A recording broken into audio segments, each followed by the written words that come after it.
Congratulations, you are the son of the state governor. While 99% of the world struggles to survive, you open your eyes possessing what others chase their entire lives, power and money. Even before learning to walk, you already knew how to give orders. Your first word was not mommy, it was I want that right now. You grew up with the belief that all of society is designed so that you never feel any discomfort. However, there is a thorn in your comfortable shoe, your father. The governor is an irritatingly rigid man. A self-made hero who conquered your mother and the political world with effort and extraordinary talent. But it does not matter because your mother spoils you too much, so every time dad scolds you, mom gets very sad, and your father is afraid of that. Therefore, he closes his eyes and lets you live like a parasite with an unlimited credit card. Let us fast forward to your 18th birthday. This is the night you officially become a man, or at least that is what your ID says. Your mansion has transformed into the epicenter of excess. You have invited all your trust fund friends, that urban tribe that measures human worth by the price of their watches and the number of unbuttoned buttons on their shirts. There is enough alcohol to sterilize a hospital, supercars blocking the driveway, and models who charge by the hour just to breathe your air. In a corner, your father observes the scene with the face of someone who smells something rotten. He hates this. He hates the vulgar ostentation. He is only here because your mother gave him puppy dog eyes and your uncle, his younger brother and your favorite accomplice, insisted that he needed to relax. Everything seems to be going well until the surprise arrives. A new friend, a guy with more money than neurons whom you just met 5 minutes ago, decides to give you the ultimate gift. It is not a car, it is not a watch. Enter a famous actress, the woman you have seen on magazine covers, wearing nothing but provocative lingerie and a giant red bow. It is a human gift. Your reptile brain is delighted. You want to accept the gift, but your eyes meet those of your parents. You try to play the good guy. You make exaggerated gestures of rejection, winking at your friend as if saying, "Not now. Bro, my old man is here." You think you are slick. You think you can fool the governor. You poor fool. Your father has spent his life detecting lies in Congress. Your high school theater performance does not convince him. Seeing his son treat a woman like merchandise is the straw that breaks the camel and Oppo's back. The governor explodes. The music stops. His voice, accustomed to giving speeches before crowds, rumbles through the room. He screams at you. He calls you a parasite, a disgrace, and a degenerate. And the worst part is not the shouting. The worst part is that your so-called friends, those who were drinking your free champagne, pull out their phones. 50 cameras are pointed at you while your father reduces you to nothing. For the first time in your life, money cannot buy your dignity. Your father kicks everyone out, including the actress wrapped as a gift. You are left alone in the silence of a ruined party, with the echo of humiliation bouncing off the marble walls. Something breaks inside you. The shame turns into a stupid rage. For the first time in your life, you scream at the governor. You tell him he is a bitter old man. Your bravery lasts exactly 3 seconds, the time it takes for your father and Oppo's hand to connect with your cheek. A loud, educational slap that reboots your operating system. You hold back the tears because alpha males do not cry, or so you think, and you flee like a little child. You take refuge in your natural habitat, the most exclusive VIP club in the city. You order the most expensive bottle, the one that tastes like gasoline but costs the same as a kidney, to drown your wounded pride. You drink until the world stops spinning. But when the bill arrives, the second tragedy of the night occurs. The waiter looks at you with pity and says 2 words you had never heard. Card declined. Your father did not just hit your face, he hit you where it hurts the most, in the wallet. He has frozen your accounts. Just when you are about to collapse, your savior appears. Your uncle. He pays the bill with a calm smile and gets you out of there. In the car, he does not scold you. He tells you what you want to hear. He tells you that your father loves you, that he is only tough because he expects a lot from you. And then he plants the seed of disaster. He reminds you that, thanks to a new constitutional amendment, you are old enough to run for Congress. He tells you that if you win on your own, your father will have to respect you. Your brain, marinated in alcohol and resentment, does not think about public service or democracy. It only visualizes one thing: your father on his knees, begging for forgiveness for calling you useless. The next day, you wake up with nuclear confidence. It is a real shame that your intelligence does not share the same altitude as your ego. With the problem-solving capacity of someone who has never had to wash his own clothes, you reach a brilliant conclusion. If democracy is a game of numbers, of seeing who has more votes, and who has those numbers, the rabble, those people you only need to throw money at to make them obey blindly, you think to yourself that victory is just a bank transfer away. Since your father frozen your cards, you decide to make a heroic sacrifice. You sell your limited edition Swiss watches and the sports cars you used only to match your shoes. You gather a mountain of cash. Of course, you keep a minimum instinct of social survival, so you do not post buying votes on your social networks. A friend introduces you to some external consultants. In reality, they are a criminal gang specializing in rigging votes. You hand over all your capital to them. They promise guaranteed results with a smile that would make the devil himself tremble. Election day arrives and, just as the brochure of organized crime promised, you sweep the polls. You obtain a number of votes so absurd that it would make a dictator blush. It is a crushing, absolute victory. In your delusional mind, you are already rehearsing the victory speech in front of your father. You imagine his stern face melting into a smile of pride. You visualize him apologizing, admitting he underestimated you, perhaps even asking you for political advice. You are so intoxicated by your own bought success that you forgot a fundamental lesson of real life. You have always lived thanks to inherited privileges, but your enemies live thanks to constant struggle. And you just painted a giant target on your back and on your father-in-law's back. It seemed that the master plan had worked, but the hangover of victory is short-lived. At dawn, you are not a hero, you are public enemy number one. Every newspaper, every news channel, every social network spits your name. They call you a fraudster, and your father, the corrupt puppeteer who bought democracy for his idiot son. Your phone rings. It is him. He only says 2 words with a coldness that freezes your blood. Come home. You know you have played with fire and burned the whole house down. You enter the mansion and the air weighs tons. Your mother and your uncle look at you with concern.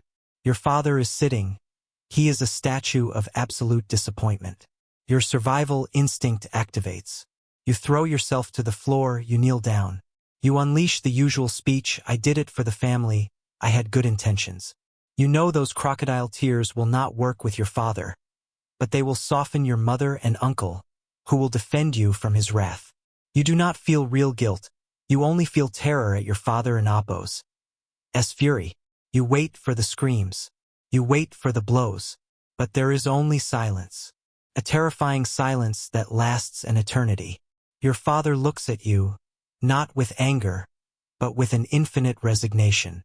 He tells you in a soft and slow voice, tomorrow, if anyone asks, you know nothing. Say that I forced you. Say that it was all my idea. I will take care of everything. In that moment, you feel smaller than an atom. Guilt punches you in the stomach.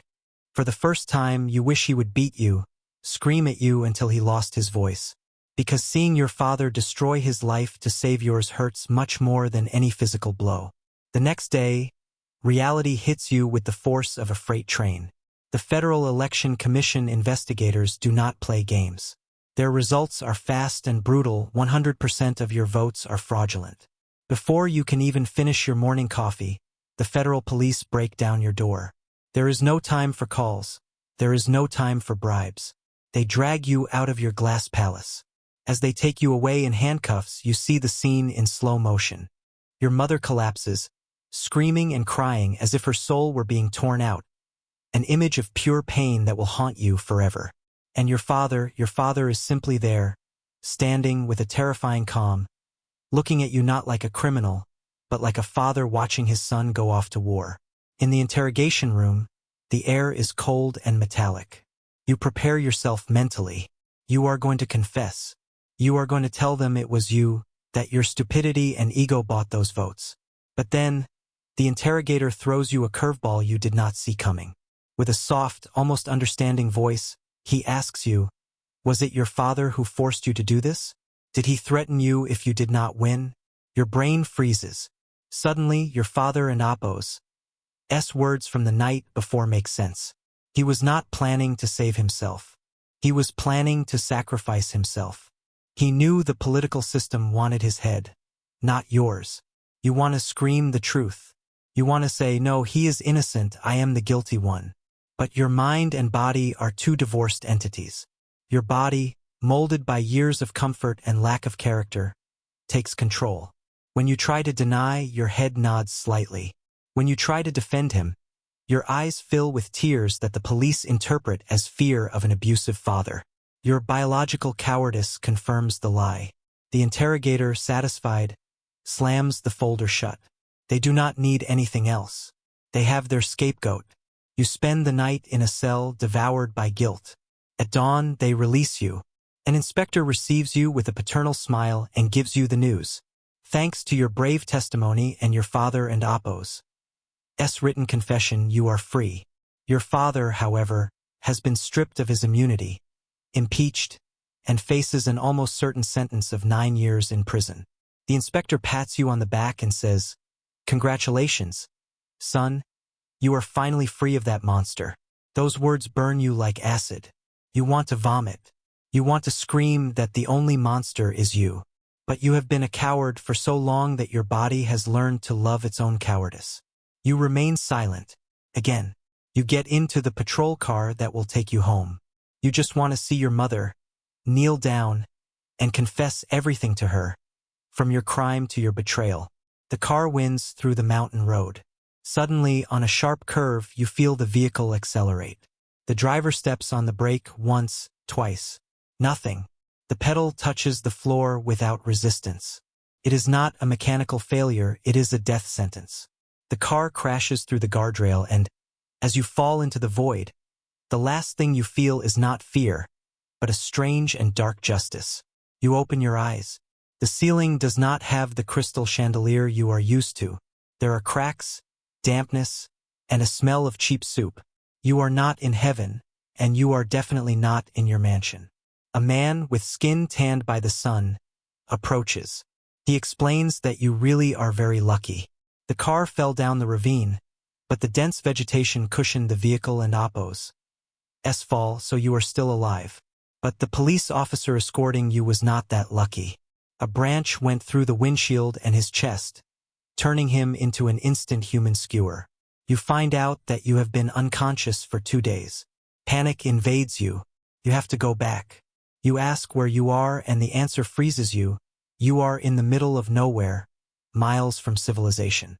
The man, seeing your desperation, offers to take you in his old truck. Your conditioned reflex of a rich kid jumps immediately. You tell him you have no cash, but you promise that if he takes you, you will give him a reward that will change his life. The man looks at you, smiles with a kindness that feels alien to you, and says, "I do not need your money, son. Get in." For the first time in your life, someone offers you something without expecting a return on investment. You feel strange, as if you had just discovered a new animal species called altruism. Upon arriving at your mansion, you order a servant to give the man an obscene reward. You enter the house. The air is different. It no longer smells of power and lavender. It smells of dust and abandonment. The house is dark, cold like a crypt. You walk toward the main office, and there you see him, your uncle. He is sitting in your father and Apo's leather armchair. Upon seeing you, his eyes open with a mixture of surprise and something undecipherable. He stands up and hugs you. Tight, theatrical hug. He tells you he cannot believe you are alive, that they assumed you were dead along with the officer. He asks you to be calm before dropping the bomb. Your father has been sentenced to 9 years in prison. But that is not all. Misfortune never comes alone. It always brings friends. Your mother, the woman who lived in a bubble of perfection, could not withstand the double impact of seeing her husband handcuffed and believing her son dead. Her mind cracked like a cheap mirror. Now she is interned in a mental health clinic, sedated, far from reality. You feel your legs fail. You beg your uncle, your only lifeline now, to take you to the hospital. You need to see her. The trip to the psychiatric hospital passes in a tomb-like silence. You walk through white and immaculate corridors that smell of synthetic lavender and contain despair. Your uncle walks beside you with a firm step, transmitting that paternal security you need so much now that your world has crumbled. He is your only family, your only support. You arrive at room 304. You open the door with a trembling hand, fearing what you are going to find. And reality exceeds your worst nightmares. There she is, the woman who was once the queen of high society, always impeccable, always radiant, is now a shadow of herself. Her hair, once a masterpiece of the salon, is now a tangle of neglected gray hairs. She has aged 20 years in a few months. She is sitting in a rocking chair, with her gaze lost somewhere very far from here, cradling something in her arms with infinite tenderness. You get closer and see that it is not a grandchild. It is a cheap plastic doll. You feel a lump in your throat that prevents you from breathing. You take a step forward and whisper with a broken voice, "Mom." She stops. She looks up slowly. Her eyes, bloodshot and filled with madness, lock in your direction. Suddenly, the calm breaks. Her face contorts into a mask of pure terror. She jumps up, throwing the doll, and begins to scream with a heart-wrenching voice. "You are the devil. You destroyed everything. You should have died.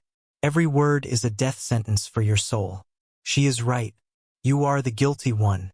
You are the monster that destroyed this family." You stand paralyzed, receiving every scream like a deserved lash. Your uncle reacts immediately, protecting you. He grabs your shoulder and takes you out of the room while the nurses run to contain her. In the hallway, you collapse against the wall, crying like a child. Your uncle holds you firmly, looks you in the eyes with compassion and tells you, "Calm down, son. It is not her, it is the disease. I am going to bring the best doctors in the world to cure her. I swear." You look at him with infinite gratitude. He squeezes your shoulder and adds with a warm voice, "Now I am the only person you have left, and it is my duty to take care of you." You nod, thanking destiny for not having left you completely alone in this hell. Back at the mansion, your uncle takes you to the office, that place that now feels too big and silent. He sits you down and asks for absolute calm. He makes you promise not to do anything stupid before opening a black leather folder. What he reveals makes your blood boil. It turns out your tragedy was not an accident. It was a master plan executed by your father and Apo's political enemy. Your uncle, moving heaven and earth with his old contacts, has obtained the evidence. He shows you photos of you buying votes, taken from angles that only a professional spy could get. He shows you the anonymous complaint, prepared days before your victory. Now everything makes macabre sense. That is why the investigation was so fast. That is why they pressured you to confess and close the case. And the most chilling part, the car accident. Your uncle suggests with a grave voice that it was not bad luck, but an assassination attempt to tie up loose ends. Fury blinds you. You stand up suddenly, screaming that you are going to kill that politician with your own hands. But your uncle stops you with a single brutal sentence, "Sit down, right now you are nobody." He reminds you of your harsh reality. You are a convicted criminal, a social pariah without power. If you try to get close to that man, they will crush you like an insect. The truth hits you and you collapse. You fall to your knees, crying out of pure helplessness, pounding the floor. Seeing you like this, so broken and desperate, your uncle murmurs, as if hesitating, "There is a way to get revenge. But forget it, it is better to leave it like that." That incomplete sentence is your only lifeline. You cling to his arm and beg him. You beg him to tell you, saying you will do whatever it takes. Faced with your insistence, he sighs and gives in. He explains the darkest lesson of reality. You can no longer be a public official, your last name is stained. But real power does not always need votes. He tells you that there has always been a secret alliance between politics and organized crime. If you cannot be the president, be the owner of the president. He proposes a plan. He knows a small criminal gang, but with a lot of potential. They are people who work for money, no questions asked. If you and he invest what is left of your inheritance to finance them, in 3 years that gang will be powerful enough to control the city. You will have a private army capable of destroying your enemies. You, with eyes full of tears and hatred, nod, thanking your uncle for giving you a new reason to live. Armed with your inheritance documents and your uncle and Appo's guidance, you descend into the underworld. You expect to find a lair full of smoke, with guys covered in scars cleaning automatic weapons and looking at you like fresh meat. You expect the devil himself. But reality gives you a slap of confusion. You are welcomed into an office that looks more like a law firm than a criminal base. The boss is not a brute. He is a man with mild manners who offers you herbal tea and speaks to you with the courtesy of a diplomat. Your uncle makes the introductions and explains the company philosophy. According to him, these are not common drug traffickers. They are criminals with a social conscience, modern-day Robin Hoods of methamphetamine. They assure you with serious faces that they have a strict ethical code. They swear they never sell to children or working families. They only supply rich degenerates who have too much money and terminal addicts who need the substance to survive. They even show you brochures of their supposed charitable foundations for orphans. It is a narrative so absurd that only someone desperate could believe it. And you are very desperate. When you tell them your story, the injustice against your father and your own fall, the gang boss wipes away a furtive tear. He hits the table with indignation, furious about what they have done to you. He tells you with a broken voice that, if they had the resources, they would eliminate that politician for free out of pure poetic justice. But, unfortunately, they are a humble organization with few funds. They apologize for their poverty. You feel moved. For the first time in months, you feel human warmth. You have a twisted epiphany. You think there are killers who kill in the name of the law, and there are outlaws who break the law to do the right thing. With a heart full of blind and stupid faith, you agree to be their angel investor. 3 years have passed. Just as you promised, you injected your fortune into the organization and they kept their part. Your investment has borne spectacular fruits. Those entrepreneurs of crime did not lie with your capital. They have become the most efficient and lethal cartel in the country. A growth that any technology company would envy. They are people of their word. Finally, the big day arrives. They bring you the politician, the architect of your misfortune. They throw him at your feet. You have been waiting for this moment like water in the desert. You expect to see terror in his eyes. You expect him to beg for forgiveness. You expect to savor his fear. But when you look at him, reality slaps you. He looks at you with the confusion of someone looking at a pizza delivery guy who got the wrong address. He does not even know who you are. That hurts you more than any insult. You tremble with rage and scream at him. You ask him about the ex-governor who is rotting in jail because of him. The guy, with suicidal arrogance, shrugs his shoulders. He tells you that if your father cheated, he had to pay the price. He says it is politics, that anyone in his place would have taken the opportunity. His words are not an apology. They are a challenge. Something breaks violently in your brain. You snatch a baseball bat from the hands of one of the hitmen. The first blow sounds dry, brutal. He falls to the ground screaming in pain. You scream louder. Now do you remember me? You do not give him time to answer. Another blow. You say my father deserved it? Another one. The crunching of bones is your only answer. You know my mother looks at me with terror every time she sees me? With every question, you unload 3 years of bile, of shame, and accumulated hatred. You hit and hit until the screams turn into moans, and the moans into a wet and red silence. You stop. You are panting. You just killed a man. It is your first time. You shake like a leaf, your hands do not respond. But your uncle and the gang boss approach. They put a hand on your shoulder, like proud fathers. They tell you that everything is okay, that trash deserved it. They tell you justice is done. You search inside yourself for that satisfaction, that promised relief.